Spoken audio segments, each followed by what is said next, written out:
Hello, how's it going? This is Aaron, and yeah, we're starting another week here. I just got back from aerating a job. That whole process is, pick up a rental, drive to the place, do the job, run and drop off the rental. I wanted to film some of it, like after I was done, like do like a sweep over and just show the aeration holes and all the little cores and stuff. By the time I got done with it, I was just like totally didn't even think about it. But I did that one, came home, unloaded the trailer, put the push mower in the back, and went and did a couple lawns that have to be push mowed because I can't access their driveway with the full truck and trailer with the weight behind it and all that. But I got those done. And now I'm loaded up and I'm going to go head over into town and cut some of my bigger yards, the ones that are just going to take a little bit longer, especially after we had some rain this last weekend, and they're going to be a little bit more difficult to cut, take a little bit more time. They typically grow just out of control, crazy.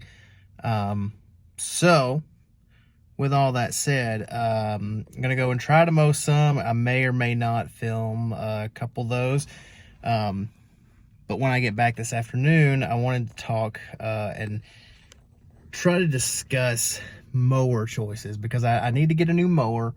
The main John Deere, the 60-inch John Deere, we're at almost 800 hours on it.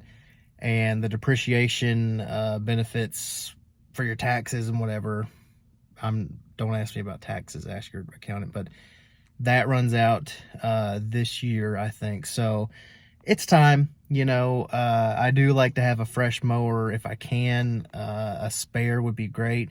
So ideally it would be the old 800-hour John Deere turning into the spare, and then whatever I end up picking up, replacing that as my main machine. But there's a lot to discuss about that because I'm having a lot of issues finding people who have mowers, but I'll talk about that later. Let's go see if I can get anything cut today.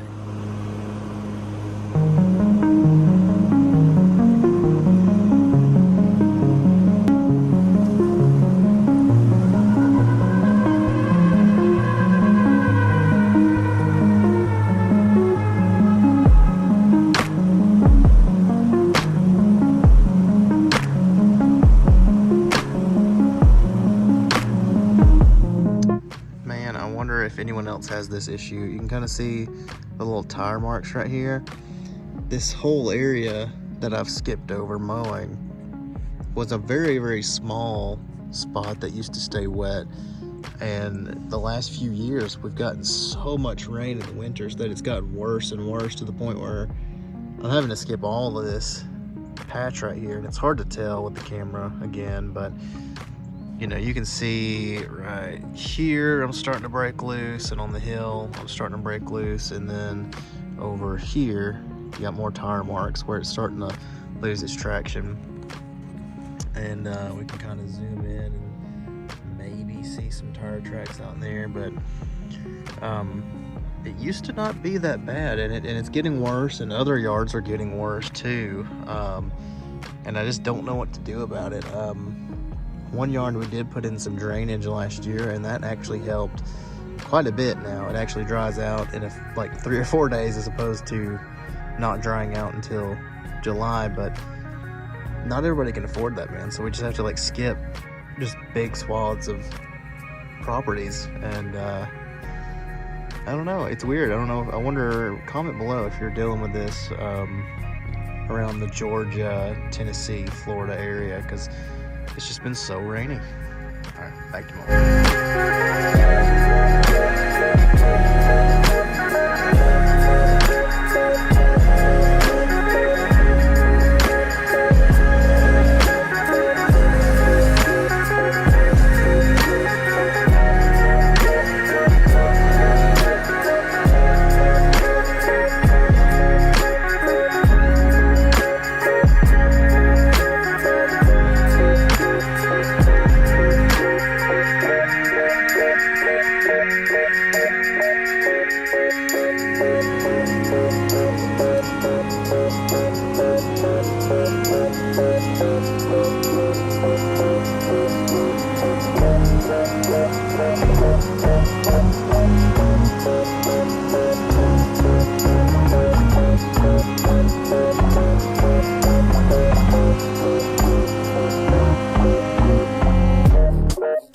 Okay,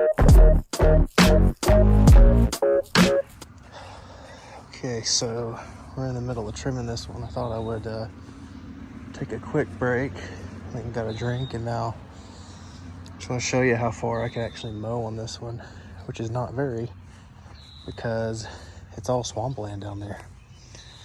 Like I was saying on the last one, the rain gets worse and worse every year. You see where I had to stop, which is not very far. I normally have to mow all the way back to that far tree line there, and then back to the fence here in the background, but it just stays wet.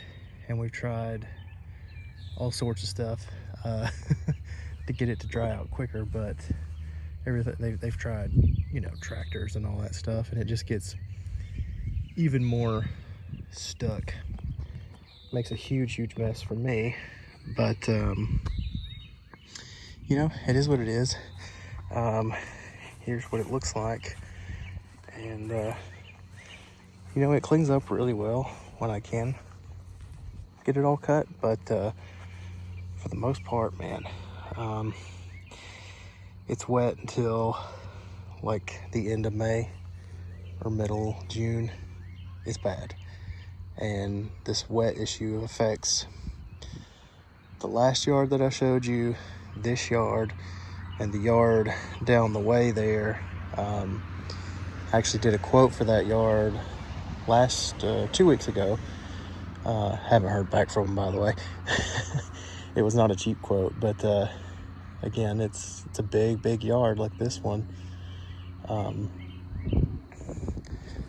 But we got that done, and then when we come down, I'll have to trim the ditch, which over here, let's just take a quick look at that, because it goes way down.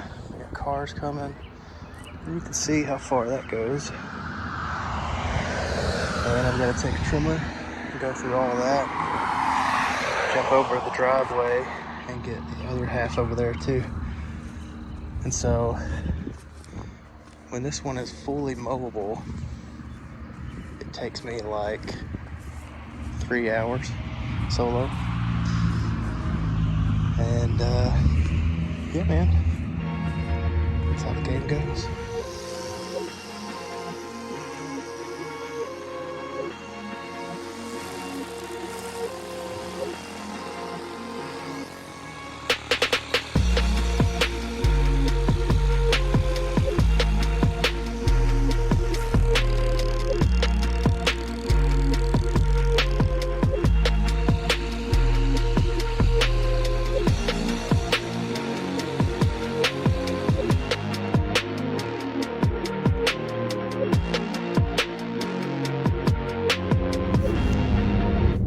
Okay, I am all done for the day. The ditch is done. I'm a filthy mess, and it's time to drive home. Yeah, man, overall, really good day. I didn't get a ton of yards done, but you see on a couple of those, you see just how big the properties are that I do. And there's a lot of trimming on these big yards, you know, because I don't really do I don't do a lot of those like mow and go type things. I might actually take on a few more this year. I can talk about that in another video, but for now, I really try to do just full service and you know, cover as much as I can. I don't have a mount for the phone, by the way, so I may, if I need to really focus on my driving, pause this and you'll see some like jump cuts and whatnot, and it's going to be really uneven footage, so you know, that's fine. Yeah, but anyway, if you want me to really put an effort in and go back to my GoPro footage and all that kind of stuff, go ahead and interact, okay? Because I can do all that stuff, I want to do all that stuff, but The extra hassle is very, very much not worth it. You know, without the interaction and without the numbers going up on these videos. So if you really want me to like go for this YouTube thing and like you like what you're hearing, but just, you know, go ahead and interact with a comment or something, and, you know, I'll, you know, step the game back up. But for now, I'm just sort of doing this like on the go, on the fly type thing. But anyway, tangent. Driving home, done for the day. What all happened? I had an aeration, push mode, the one that I can't access with the truck. So I told you earlier that was unhitching the trailer, loading up the small mower and the blower and all that stuff, driving down the road to that one, mowing it 20-30 minutes, and then driving home. Funny story about that one is she said that she had talked to her neighbor, and wouldn't you know it, his mower's broke down. Grass is as tall as me. Unfortunately, which is a double, you know, that's a double-edged sword, because I'm unfortunately not that tall, but also the grass, it's too tall for grass, you know.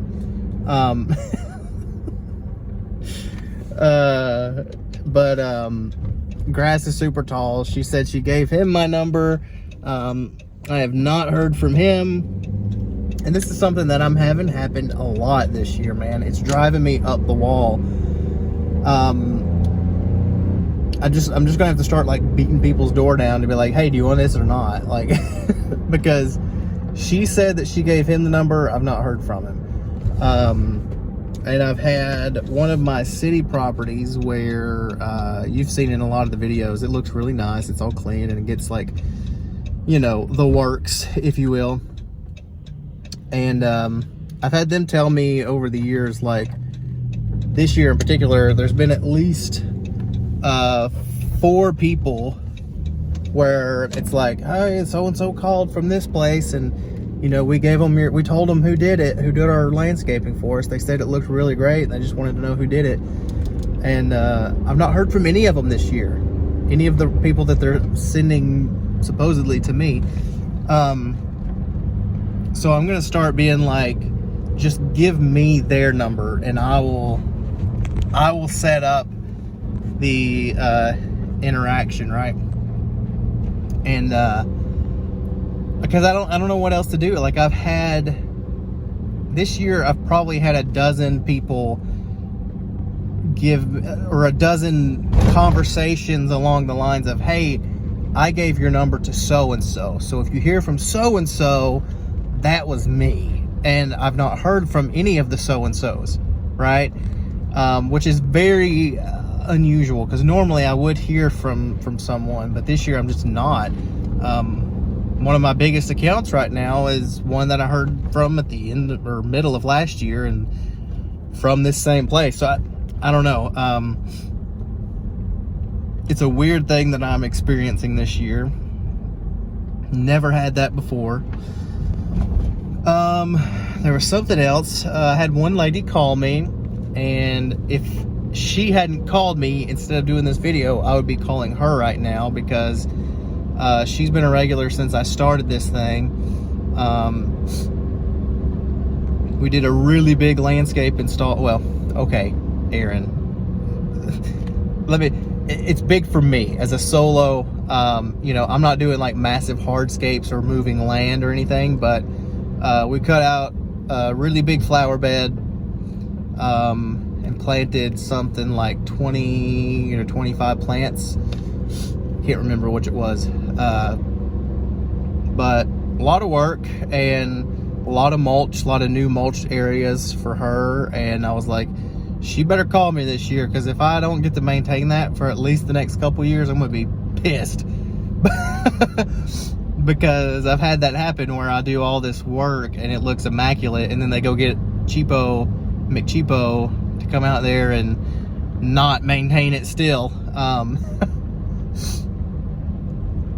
But she called me finally, so I don't have to call her, so I get to make this video. But I added her to tomorrow's schedule, and she's like every other week customer, just because her lawn legitimately doesn't grow, and it's because her lawn is just horrible ground. It's probably one of the it's by far actually the hardest ground that I've ever had to dig in. When I did her landscape, I was digging out the edge, and even with a pickaxe full force just laying into it, man, I could not get that ground to dig up. And that was the hardest part of the whole thing, was digging the holes and digging out the new flower bed, which is normally pretty darn easy. Like, for me, I have this weird thing where, like, I do like to hand dig my flower bed edges. I like to do a live edge, which in my terminology is just grass with a border cut into it, not a hardscape edge. For me, I like the look of it better personally, especially if you can keep enough thick grass right up against it and not in the bed. I think it's just a really nice division. But cutting hers out, man, it took me forever, and it wore me out. And that's what I say it is. That's not something that happens to me normally, because I really, really enjoy that part of doing the landscape, which is creating something from what looks like nothing, you know. But when I go in there, I immediately see, ooh, this could be a landscape bed here. This would look really nice to wrap it around that way. So then I go in there and I dig it out, and it's there all of a sudden, and they get to see what I see in my head. I'm actually thinking about biting the bullet and going ahead and buying a landscape design program.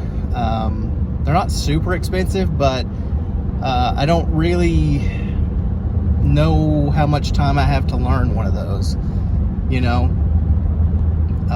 That's my real kind of issue, is like, I don't know how much time I have to learn to do it. I don't know how long it actually takes once I have learned, and like, I can't take like 4 or 5 days on a quote just because I can't get a digital format thing to work. And then as far as presenting it to the customer goes, like, how does that part work, you know? So there's a lot that could even go into that, you know, just that portion of the business. I really want to do it, but I'm on the fence right now, because there could be more productive uses of my time. Man, this sun is like going through the trees. Like, I don't know how people don't have like seizures from the sun. Maybe they do. Maybe that's why you're not supposed to drive if you have seizures. I don't know. Anyway, tangent. What else happened? I had another lady call me, another customer, and she wants me to add pine straw areas around certain flower beds. So the way that one is now, there's a few like sort of landscapey areas, but there's not many like truly defined. Like, it's not been landscaped in the proper sense in many years, you know. So I just asked her, you know, if you can send me pictures of exactly what you want pine straw around, and the next time I'm out there, I'll get that done. Otherwise, we can just talk about it when I'm out there. Because it's a small enough property that I can buy, you know, 10 bales of pine straw and probably cover the whole thing. So whatever she wants to add, it's just like, show me, I'll put straw there, I'll make it look really good, and you know, it could be a really easy, simple thing if they just are able to send me some pictures of exactly what they want.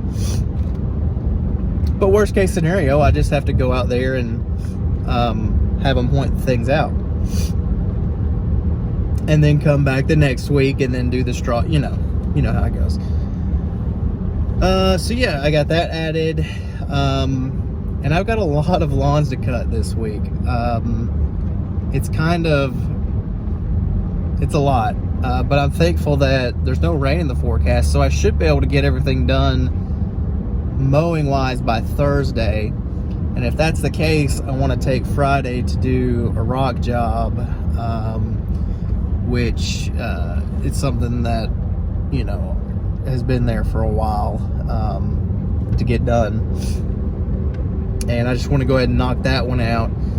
And then next week or the following week, I have another landscape job that I want to do. I talked to her about it back in February, which is basically ripping out a whole bunch of shrubs and clearing the space to put a swing set in, or I guess a swing in, not really a swing set like a kid's swing set, but a swing. Put that in, put some rocks in, put some flower beds in there, so it's just a nice, like, peaceful sitting area for them. So I've got that I need to do, and after that, there's a handful of landscape things that could pop up from customers last year. Off the top of my head, there's 2 mulch jobs, 1 pine straw job that I haven't done yet, but they are people that want to request it. It's like when it's in our budget or when we're ready for it, we'll ask you to do it. Like, they don't want pre-scheduled and they don't want to be pushed on services, and I'm really good about that. Okay, I'm not someone who like demands people do things a certain way. Like, I see these other lawn care guys on here, like, if they don't want it on my schedule, they don't want it at all, or they can get someone else who's blah blah blah blah, who's not as busy as I was like, man, shut up, put the pine straw out, dude. Like, the weird vibrato of some of these lawn guys is so funny sometimes, especially if you're in the Facebook groups. The things people will say behind a keyboard or behind a camera is just kind of ridiculous. All right, weird turn here. Yeah, man, but this morning, at the beginning of this video, before I left, I mentioned I'm looking for mowers, and I'm having a really hard time figuring out what to do about getting a new mower. Here's the situation. I don't need a new mower. I could soon probably use another mower because my main mower right now has 800 hours on it. My secondary mower, the 36-inch stander, only has 200 hours on it, but I've had it for 5 years. I only started using it last year. I bought the thing and I just never used it until I got a few smaller accounts last year. And then I started, I think at the beginning of last year, it had, I think, 80 hours on it. So yeah, I put, I think, 200 hours on the 60-inch mower, and I think 120 on the small mower. So I mow a ton. I do a ton of mowing. But the big mower is getting up there. It still runs as good as the day I got it. I have had very little issues out of it. I had a belt break at like 600 hours, which is far better than any other mower I've ever had before. The Ferris that I used to have broke at 300 hours and 600 hours, so I went through like 2 or 3 belts on that one, and I had all sorts of issues with the Ferris before 800 hours. But anyway, the deer, I've had a belt break, which is totally acceptable and normal at 600 hours. And last week I had an issue where the blades would just randomly stop as I was mowing, and I had to keep like wiggling and like beating on the control panel to get whatever shortage was going wrong to connect again so that it would start. So I'm having to like fight the blades to stay on. I changed the key switch out. It's a $100 part.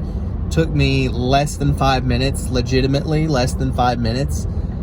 Perfect. It runs perfect. And I mean legitimately, it cuts as clean, it runs as smooth, it fires up as quickly as the very first day that I got it. And I don't, in truth, I don't like baby the machine at all. You know, I'm not running it through brush or anything, but I certainly don't change the oil quite as often as I should, or the spark plugs or the air filters and stuff. I did it, I think, last in November at the end of the season. So when it hits like 850 hours, I'll do it again, or not. I mean, you know, it runs really well. And if that changes, then yeah, I'll probably get on the maintenance a little more. But thus far, it's like just running like a top. So yeah, I don't need a new mower, but I'm probably going to need one eventually, very soon, right? The issue is that no one has any mowers. I called a couple Ferris dealers because I wanted to go back to Ferris, but no one has a 61-inch Z3, and apparently they're not making them right now, or it's many months out or something. I also called I called my Ag Pro, which is who I got these mowers from. Apparently Deere is considering discontinuing their 61-inch stand-on mower, which is stupid. And I do want to go with a stand-on mower. I called another Ag Pro just to see what they had there, and they had a Skag 61-inch, but it's kind of pricey for, you know, compared to what I've seen on others. But I mean, worst case scenario, I mean, I get a Skag. One thing I know for certain is I don't want another standard sit-down zero-turn, because I just don't like them. They don't feel as efficient. I have very sincerely considered dropping down to a 52-inch deck, and I know Ferris makes a Z3 52-inch with the 38 horsepower motor. If I can get incredibly lucky and get one of those, that would be great, but I just don't see them having those either, you know. So I've considered walk behinds for hills and stuff, because they have a little bit more versatility. But one thing's for certain, I do not want another standard sit-down zero-turn. And this guy is not speeding up, so I'm going to have to, so I can get over.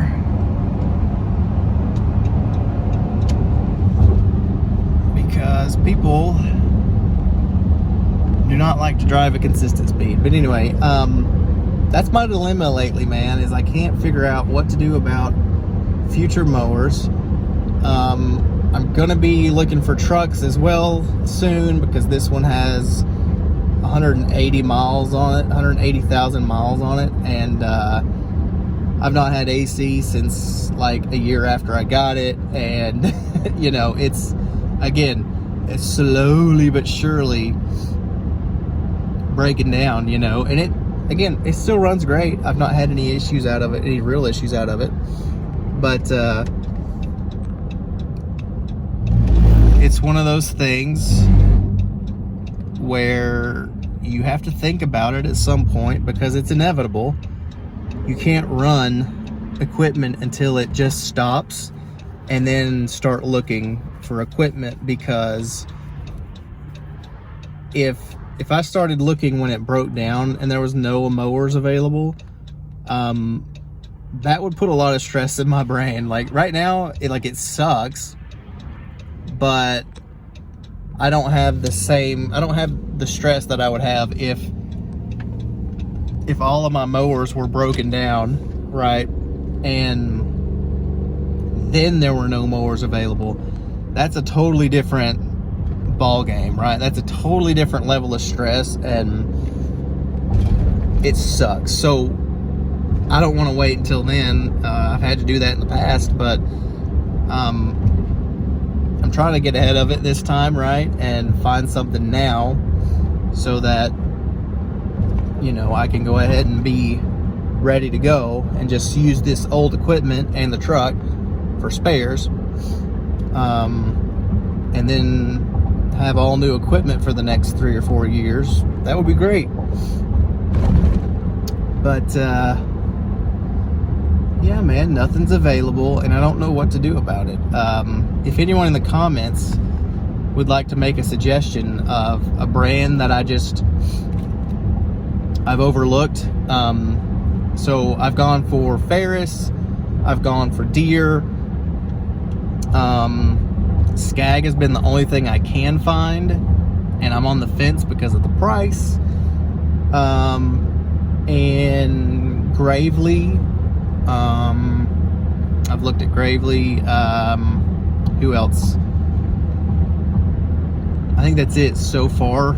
I just kind of made 3 or 4 phone calls the other day, and nothing's available, and it sucks because I'm someone that is I just want to walk in and get what I want and leave, you know. Like, I know my fast food order at every single restaurant.